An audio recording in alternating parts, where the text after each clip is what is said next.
Club nights, hip hop steps. పూర్తి వివరాలకు చదవండి రేపటి సాక్షి దినపత్రిక.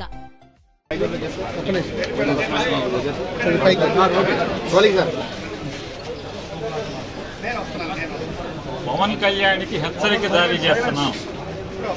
నీ ఉడత ఊపుళ్ళకి నీ చెంచాగాళ్ళని పంపించినంత మాత్రాన పేరుని నాని గాని వైఎస్ఆర్ కాంగ్రెస్ పార్టీ గాని నీ ఉడత ఊపుళ్ళకి ఊగేది లేదు, గడిచేది లేదు.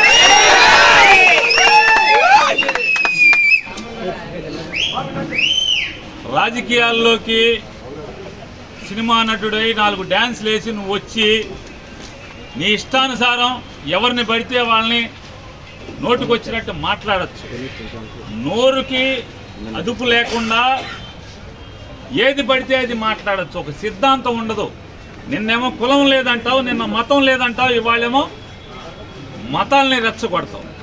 హిందువులందరూ బయటికి రండి, అదే చర్చిలోనో మసీదులోనో ఏదైనా జరిగితే వాళ్ళందరూ రోడ్డెక్కరా, వాళ్ళకు చూసి వాళ్ళకున్న ఐకమత్యం కూడా హిందువులకు ఉండదని మాట్లాడుతుంటే ఈ రకంగా సమాజంని కులాల పరంగా మతాల పరంగా ఎన్నికల ముందు వరకు కులాల పరంగా రెచ్చగొట్టి ఇవాళ మతాల పరంగా రెచ్చగొట్టేటువంటి దౌర్భాగ్య నీచ రాజకీయాలు చేస్తున్నటువంటి పవన్ కళ్యాణ్ని ఎండగట్టాను.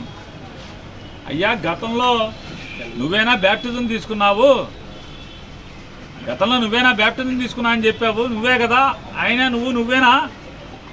మరి నువ్వే అయితే ఇవాళ యాషాలేంటి, డ్రామాలేంటి?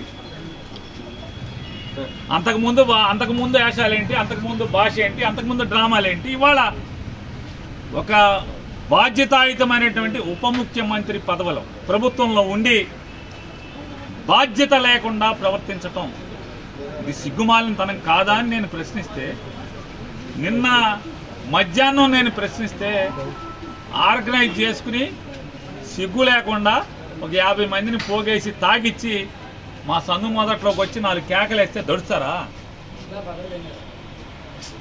అంట? ఆగుతారా? గుడివాడ వెళ్తే కారు మీద రాళ్ళు అయితే మీ ఇంటికి మా ఇల్లు ఎంత దూరమో మా ఇంటికి మీ ఇల్లు అంతే కూడా దూరం అనేది గుర్తుపెట్టుకో.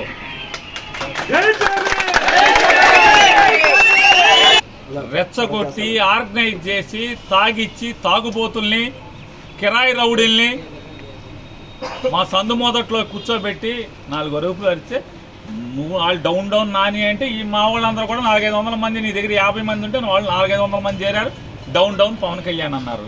సిగ్గుపోయింది నీకే కదా. మా ఇంటికి వచ్చి మాతో తిట్లు తిన్నది నువ్వే కదా. నువ్వు డౌన్ అని ఒకసారి అంటే మా వాళ్ళు 100 సార్లు అంటారు డౌన్ అని. అలాగే మచిలీపట్నం పోలీసులకు కూడా హెచ్చరిక చేస్తున్నాం. ఈ రకమైనటువంటి తప్పుడు ఉద్యోగం మీరు చేయటం మొదలు పెడితే ఖచ్చితంగా బందర్లో హింసా రాజకీయాలు మొదలవుతాయి. పిల్లిని కూడా గదిలో పెట్టి కొడితే తిరగబడి ఒళ్ళంతా పీకుతుంది. మేము శాంతి కాముకులమే అవ్వచ్చు, అయినంత మాత్రాన ఈ రకంగా ఇళ్ల మీదకి రౌడీల్ని, కిరాయి మనుషుల్ని, తాగుబోతుల్ని తాగిచ్చి పంపించే పరిస్థితి వస్తే నీకు 50 మంది ఉంటే మా దగ్గర 100,000 సంఖ్యలో ఉంటారు. ఈ రకమైనటువంటి సంస్కృతే మీరు పెంచి పోషించి 50 మందిని తీసుకొచ్చి మీరు వెనకాలే పరిగెత్తుకొచ్చి వాళ్ళని పంపించి వెనకాలే మీరు పరిగెత్తుకొచ్చి వాళ్ళనేమి మేము కొట్టకుండా మీరు కాపాడినంత మాత్రాన్ని ఎన్నాళ్ళు జరుగుతుంది ఇది? మీరు పోలీసులు కనుక కాకి ఉద్యోగం చేయకపోతే బందర్లో ఏం జరిగేది జరుగుతుంది, దడవాల్సిన పని లేదు. ఏమవుద్ది అంటున్నా. తప్పుడు రాజకీయాలు కట్టిపెట్టమని చెప్పి పవన్ కళ్యాణ్కి హెచ్చరిక జారీ చేస్తాం. దడిచేవాళ్ళేడు ఖచ్చితంగా నీ తప్పుడు రాజకీయాలని, నీ డ్రామాలని, రాజకీయ డ్రామాలని, మొన్నదాకా కులం ఏంటి మతం ఏంటి అని చెప్పి మాట్లాడినవాడు ఇవాళ కాషాయ బట్టలు. కులం అయిపోయింది, కాషాయ బట్టలు. దేనికి కాషాయ బట్టలు? ఎవరిని మోసాలు? కాషాయ బట్టలు ఏంటి, దాని పేరు ఏంటండి, కింద చెప్పులేంటి, రాజకీయాలు ఏంటి? ఈ సినిమా షూటింగ్లో మళ్ళీ ఈ కాషా బట్టలు పీకేసి లోపల ఏమో అమ్మాయిలతో డ్యాన్స్ చేసి షూటింగ్ చేసి రావడం ఏంటి? ఎవడు కొట్టాడు ఇవన్నీ కూడా? ఎవరు కొట్టారన్న? నిజంగా లడ్డూలో నిజంగా మలినాలు తప్పు జరుగుంటే ఈనాళ్ళు ఈ డ్రామాలు ఎందుకు మీరు అంటున్నా? మీ ప్రభుత్వం ఉండగానే కదా నూనె వచ్చింది, ఆ నెయ్యి వచ్చింది. ఆ నెయ్యి వస్తే మీ ప్రభుత్వంలోనే మీరెందుకు స్వామివారిని కళంకత ప్రసాదాన్ని తయారు చేయించారు? మీదే కదా.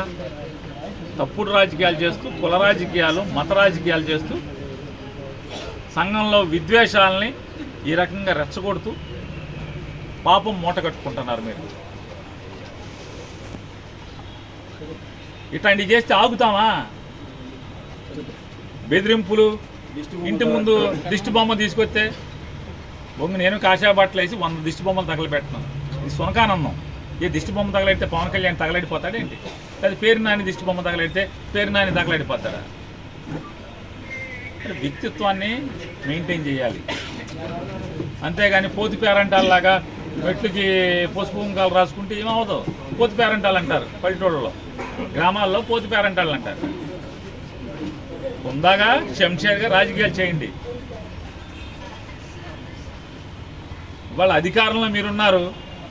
జనాలకు ఇచ్చిన హామీలు జనాల్ని ఒక్క హామీ నెరవేర్చకపోగా వైజాగ్ స్టీల్ ప్లాంట్ ముందు నుంచి ఏం మాట్లాడావు? పాపం వేల మంది కార్మికులు రెక్కాడితే కానీ డొక్కాడినటువంటి స్టీల్ ప్లాంట్ ఉక్కు పరిశ్రమ కార్మికులు, వైజాగ్ స్టీల్ కార్మికులు ఏం మాట్లాడావు?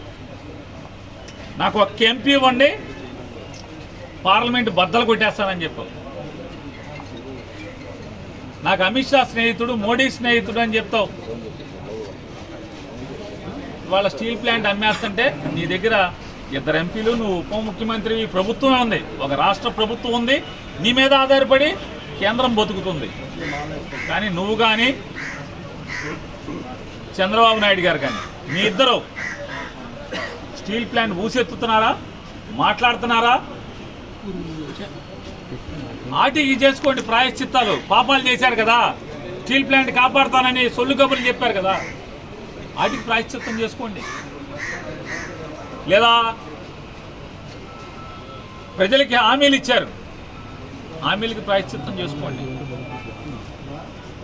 100 రోజులు అయిపోయింది, మీరు వచ్చి 4 మాసాలు, 120 రోజులు అయిపోతుంది. 100 రోజులు మీరు అధికారంలో కులుగుతూ. పవన్ కళ్యాణ్ గారు ఎన్నికల ముందు చెప్పారు, నేను గెలిచిన 24 గంటల్లో సుగాలి ప్రీతి చావు మీద, లేదా అమ్మాయి కనపడలేదో, చచ్చిపోయిందో, అమ్మాయి మనిషి కనపడతలేదు, ఎఫ్ఐఆర్ కేసు కట్టిస్తానన్నారు. 100 రోజులైంది, ఏది సుగాలి ప్రీతి కేసు ఏమైంది? 2014 నుంచి 19 మధ్య చంద్రబాబు నాయుడు గారి యొక్క ప్రభుత్వంలో 2017లో సుగాలి ప్రీతి మాయమైతే, ఆ అమ్మాయి అదృశ్యమైతే, ఆ తల్లి ఆ రోజు 2017లో నీ ప్రభుత్వం ఉన్నప్పుడు అదృశ్యమైతే కన్నీరు మున్నీరుగా రోధిస్తుంటే, జగన్మోహన్ రెడ్డి గారు ప్రభుత్వం ఉన్నప్పుడు డ్రామాలు చేసి ఎన్నికల్లో సుగాలి ప్రీతి కేసు ఎఫ్ఐఆర్ కట్టిస్తానని చెప్పిన పవన్ కళ్యాణ్ గారు ఉప ముఖ్యమంత్రి, సుగాలి ప్రీతి కేసు ఏమైంది? 30,000 మంది ఆడపిల్లల్ని ఇంటికి తెస్తా అన్నారు. ఏ ఆడపిల్లని తీసుకొచ్చి ఎవరికి అప్పచెప్పారు? ఎన్నికల ముందు మాట్లాడారు కదా, జగన్మోహన్ రెడ్డి గారి ప్రభుత్వంలో 30,000 మంది ఆడపిల్లలు మిస్ అయిపోయారని, నేను వస్తే వాళ్ళందరినీ ఇంటికి తీసుకొస్తానని. 100 రోజులైన దాటినా కూడా మీకు ఆడపిల్లలు మేము దృష్టి కలగట్లేదా? ఆ రోజు మాటలు కనపడతలేదా? ఎందుకంటే మీ తప్పుల్ని, మీ పాపాలని, మీ మోసాలని ప్రశ్నిస్తానే ఉంటాం. మీ చిల్లరగాళ్లతో, చెంచాగాళ్లతో తాగబోయించి మా ఇంటి ముందుకి నా దిష్టి బొమ్మ తీసుకొచ్చో, లేకపోతే డౌన్లు కొట్టిస్తేనో, లేకపోతే గుడివాడలో నా కారు మీద రాళ్ళు వేయిస్తేనో తగ్గేది లేదు, ఆగేది లేదు. పవన్ కళ్యాణ్ గారికి గట్టి నీ చేతనైతే, చిత్తశుద్ధి ఉంటే, నికార్సైన రాజకీయ నాయకుడు అయితే మంచిగా పరిపాలన చేయి. ప్రజలకు ఇచ్చిన మాటలు ఏమిచ్చారో ఆ మాటలు నిలబెట్టుకోండి, హామీలు నిలబెట్టండి, స్టీల్ ప్లాంట్ని కాపాడండి, రైల్వే జోన్ తీసుకురండి, ఇట్లాంటి బోళ్ళని చేయండి. ఎన్నికల్లో బోళ్ళని హామీలు ఇచ్చారు, ఊరూరికి, మా ఊరికి కూడా ఇచ్చారు. బందర్ పోర్టు అమ్మకానికి పెట్టారని చెప్పి ఊరు వాడ అల్లరల్ల మోతకే ఉంది. బందర్ పోర్టు సప్పబడిపోయింది, పని చేయట్లా, పని జరగట్లా, దాన్ని అమ్మకానికి పెట్టారు. కానీ పాపాలాపి మెడికల్ కాలేజీ జగన్మోహన్ రెడ్డి గారు ఆ కాలేజీకి అయ్యే ఖర్చు ప్రభుత్వం మీద భారం పడకుండా ఉంటాకి సుమారుగా 150 సీట్లలో 20 సీట్లు, అది కూడా ఎంసెట్ ద్వారా మెరిట్ ప్రకారం 20 లక్షల ఫీజు కట్టుకోండి అని చెప్పిన కాలేజీ మెయింటెనెన్స్ కోసం పెడితే ఇవాళ బందర్ మెడికల్ కాలేజీని కూడా అమ్మకానికి పెట్టినటువంటి ప్రభుత్వం మీది. అంటే ఒక ప్రభుత్వ మెడికల్ కాలేజీని ప్రైవేట్ వాళ్ళకి అమ్మకానికి పెట్టి ఆ రోజు జగన్ గారు 20 లక్షల ఫీజు కట్టండి అంటే మీరు అంటే ఆ రోజు ఆక్షేపణగా మాట్లాడిన మీరు ఇవాళ 150 సీట్లలో 75 సీట్లు అమ్మకానికి పెట్టి, అంటే 2 కోట్లకి 3 కోట్లకి అమ్మకానికి పెట్టేలాగా ఒక ప్రైవేటు వ్యక్తులకి కాలేజీని బేరం పెట్టినటువంటి మీ ప్రభుత్వం. వాటిని సరిదిద్దండి, అట్లాంటి తప్పులు సరిదిద్దుకోండి. అంతేగాని లడ్డూలో ఏమీ లేకపోయినా కూడా తప్పుడు మాటలు. నెయ్యి అందుకున్నది మీ ప్రభుత్వం, నెయ్యిలో కలవలేదని మీ ఆఫీసర్ చెప్తాడు, కలిసిందని చంద్రబాబు చెప్తాడు, నువ్వు చెప్తావు, కలవలేదని చంద్రబాబు గారు కొడుకు చెప్తాడు, కలిసిందనేమో మీ ఆర్థిక మంత్రి చెప్తాడు.